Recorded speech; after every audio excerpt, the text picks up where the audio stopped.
नमस्कार, न्यूज़ 19 में आपका स्वागत है। मैं हूं आपके साथ विकास बिश्नोई। कांग्रेस के हाथ की एक एक करके सभी उंगलियां टूटती जा रही है। हाथ की मुट्ठी के अंदर से कांग्रेस के दिग्गज नेता फिसलते जा रहे हैं। हम ऐसा इसलिए कह रहे हैं कि पिछले कुछ दिनों में पार्टी के कई बड़े नेताओं ने कांग्रेस का साथ छोड़ दिया। अभी गुजरात से हार्दिक पटेल, पंजाब से सुनील जाखड़, इनका नाम सामने आया था। लेकिन शायद ही किसी ने सोचा होगा कि कपिल सिब्बल, जो पार्टी के एक बरगद के समान है, इतने बड़े नेता हैं कांग्रेस के, कांग्रेस की नींव को जिन्होंने मजबूत किया, कांग्रेस के लिए पहली पंक्ति में जो खड़े रहते हैं, वो नेता कांग्रेस का साथ छोड़ जाएंगे। कपिल सिब्बल ने इस्तीफा तो 16 मई को दे दिया था, लेकिन आज उन्होंने आधिकारिक रूप से इसकी पुष्टि कर दी कि वो कांग्रेस छोड़कर जा रहे हैं।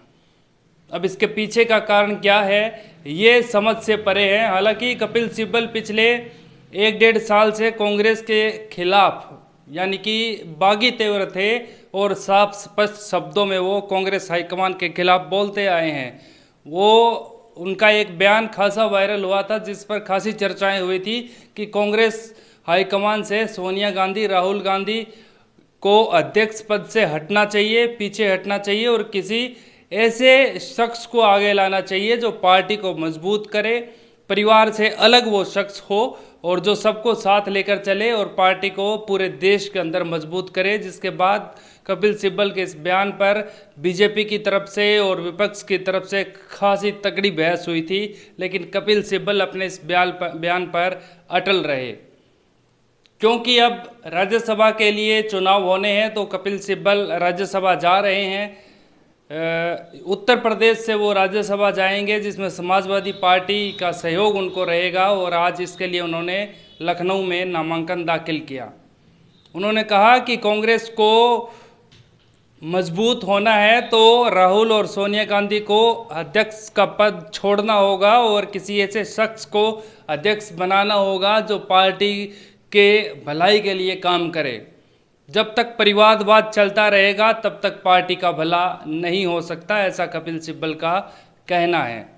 लेकिन बड़ी बात यह है कि जो शख्स 31-32 साल कांग्रेस में रहा हो, उसके लिए पार्टी को छोड़ना कितना मुश्किल रहा होगा।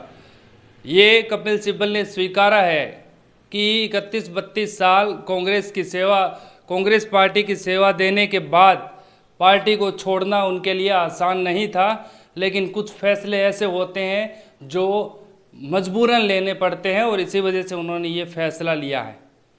तो ज़रा सोचिए कि एक एक करके कांग्रेस के बड़े नेता है वो अलग होते जा रहे हैं पार्टी से। कांग्रेस उनको संभाल नहीं पा रही है क्योंकि नेतृत्व नहीं है। नेतृत्व की कमी की वजह से ये सब हो रहा है।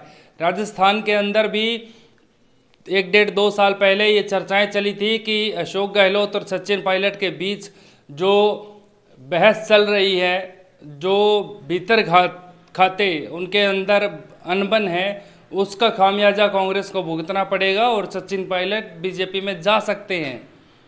लेकिन उसको जैसे तैसे बड़े नेताओं ने संभाल लिया। कांग्रेस के बड़े नेताओं ने सचिन पायलट को समझाया, अशोक गहलोत को समझाया, दोनों को एक मंच पर लेकर आए, उसको संभाल लिया।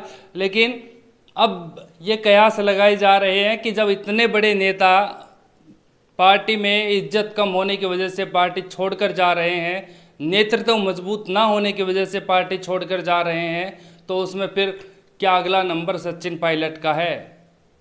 क्योंकि मध्य प्रदेश से सिंधिया एक ऐसा शख्स जो सालों से कांग्रेस में थे, उनकी पीढ़ियां कांग्रेस में थी, अगर वो कांग्रेस छोड़ सकते हैं, युवा चेहरा, बहुत ज़बरदस्त नेता हैं वो मध्य प्रदेश के, वो कांग्रेस छोड़ सकते हैं, तो फिर सचिन पायलट शायद कोई बड़ी बात नहीं है कि आने वाले चुनाव तक पार्टी छोड़ दे। क्योंकि अगर नेतृत्व ऐसा ही चलता रहा और पार्टी ने कोई नया नेतृत्व खड़ा नहीं किया, संगठन में बदलाव नहीं किया, संगठन खड़ा नहीं किया, चाहे वो राजस्थान हो, पंजाब हो, हरियाणा हो या फिर पूरे देश की बात हम करें, तो फिर एक एक करके ऐसे ही कांग्रेस अपने नेताओं को खोती रहेगी। लेकिन कपिल सिब्बल का कांग्रेस छोड़कर जाना वाकई हैरान करता है। अब वो राज्यसभा में जाएंगे, राज्यसभा में ही उनके दर्शन होंगे, लेकिन राज्यसभा भी शायद उनको एहसास था कि कांग्रेस उनको नहीं भेज रही है, इसलिए वो समाजवादी पार्टी ने उनका समर्थन किया। पार्टी के बड़े नेता आजम खान ने बहुत तारीफ़ की थी कपिल सिब्बल की, और शायद उसी वजह से कपिल सिब्बल समाजवादी पार्टी के साथ गए हैं और समाजवादी पार्टी के आशीर्वाद से वो राज्यसभा में पहुंच रहे हैं।